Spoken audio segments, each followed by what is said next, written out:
Hey everybody. It took 13 episodes, but it happened. I recorded an hour and 40 minutes of content on this camera, but not on that camera. And it's even worse than I just didn't hit record. I hit a button that said start, but I hit a button that said start streaming. I'm using OBS Studio, which I don't normally use, but I did use twice actually, to stream to an unknown channel that nobody watches in order to allow coverage of the magic thing I was doing. That camera streamed to that Twitch channel, which, because it's not an affiliate channel like my normal channel and has no settings turned on, didn't even record the video. So I can't even pull a bad quality version.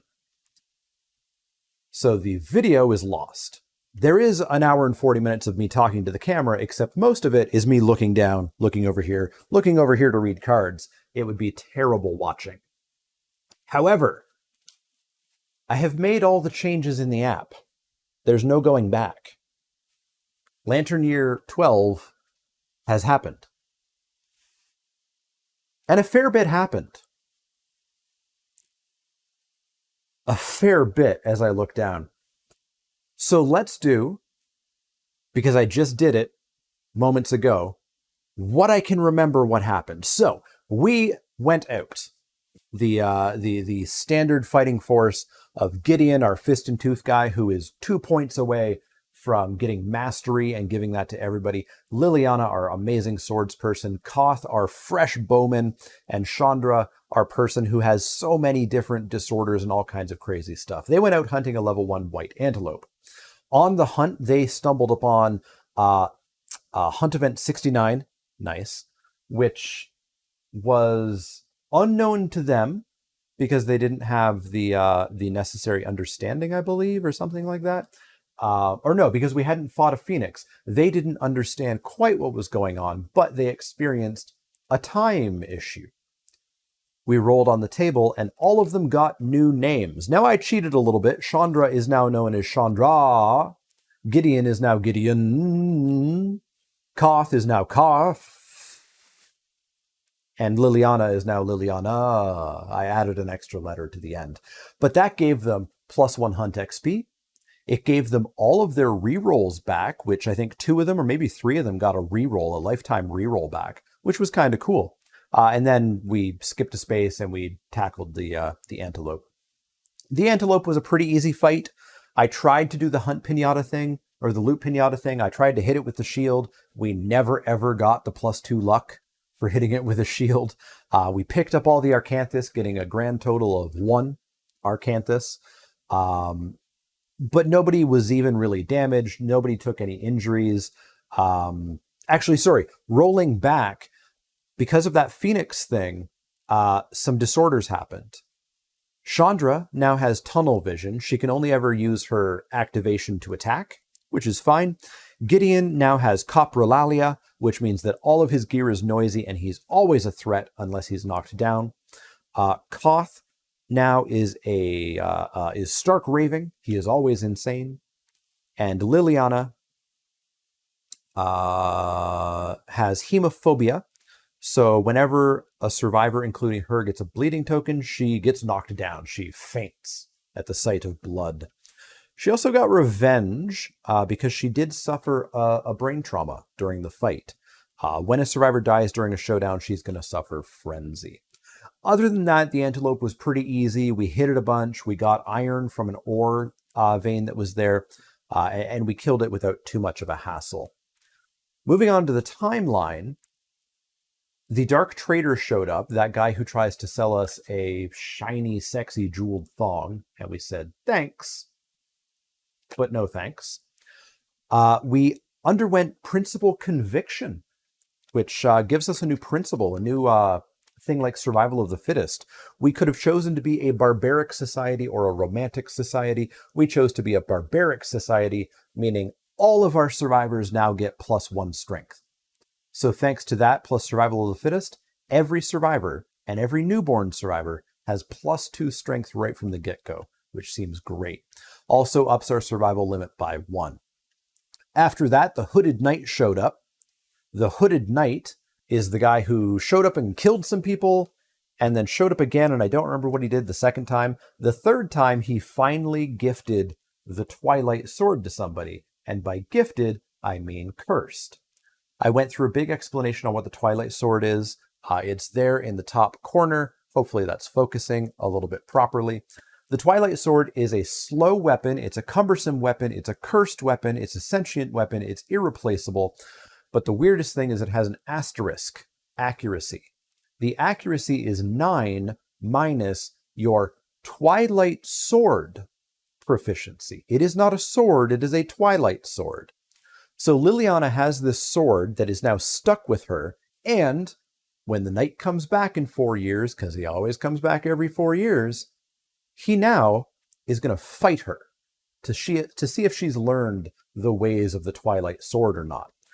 So the Twilight Sword's accuracy is 9 minus your proficiency. So as your proficiency grows, the accuracy goes down and down and down and down and becomes really easy to hit with it, which is great because it has a ridiculous 9 strength. It's also very wound heavy to specifically the Watcher, which is a very late game nemesis that maybe we'll get to at some point. So I chose to give Liliana the Twilight Sword proficiency. She didn't have to take it, but I gave it to her. The unfortunate thing is that Liliana is now very close to retirement. She has 3 fights left. 3. And then she retires. She can never go out on another fight. So my plan is that she's going to go out on 2 more fights to try to get to level 2 Twilight Sword proficiency. That way, when the knight shows up, she's got a little bit of a better chance of not just dying and hopefully learning more Twilight Sword proficiency from the knight. We are going to save her from her final fight where she's going to retire until the Watcher shows up. Hopefully by that point, she will have survived a handful of duels with the Hooded Knight and will have Twilight Sword proficiency and will be very good with it. So that was the Hooded Knight. After that, we decided to innovate, and we got the innovation Bloodletting, which is going to be a thing that we can spend an Endeavor token on to potentially, 30% chance, cure a disorder, as well as a couple of very specific severe injuries, warped pelvis and intestinal prolapse. I don't know how Bloodletting fixes that, but okay. So we went with that, just a way to have something else to do with our proficiencies.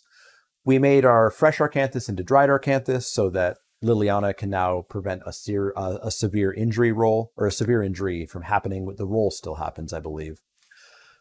And beyond that, we just sort of stored everything because I want to build a blacksmith, and we are 5 organs away from building a blacksmith. We currently have 0. We have a bunch of bones, which is good. We have a couple of scrap, which is what we need, but we just need to find those organs. That is about all that happened in the settlement phase.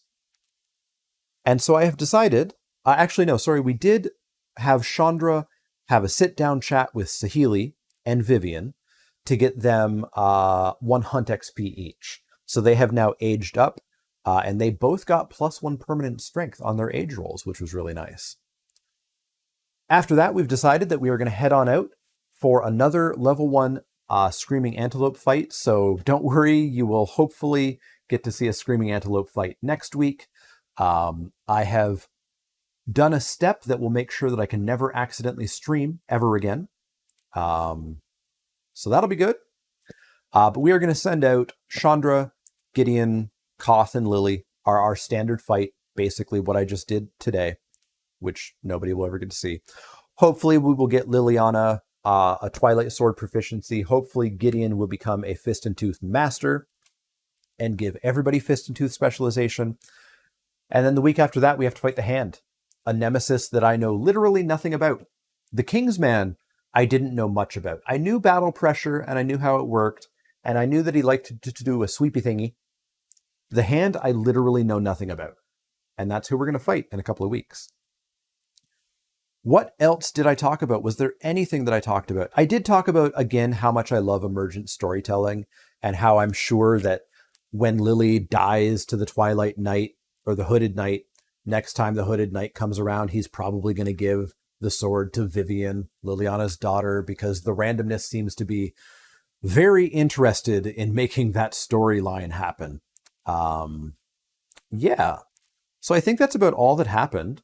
I really wish that I had the top-down view, because if I didn't have the face view, it would make for a worse video, but at least you'd have the entire game. Unfortunately, all that recorded was the face video. Literal content creator nightmare right there. Let me tell you what.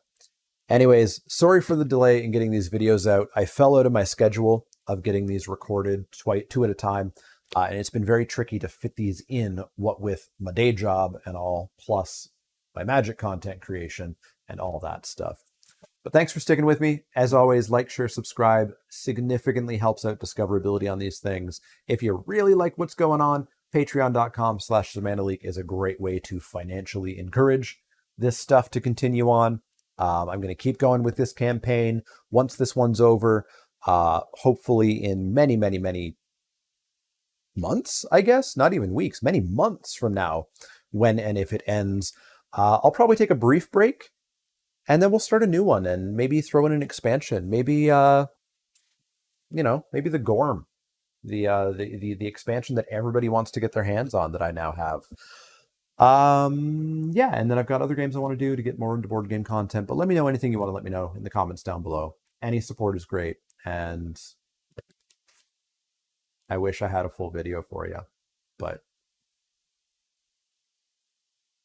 this is what we have. See y'all next week for a full video, I hope.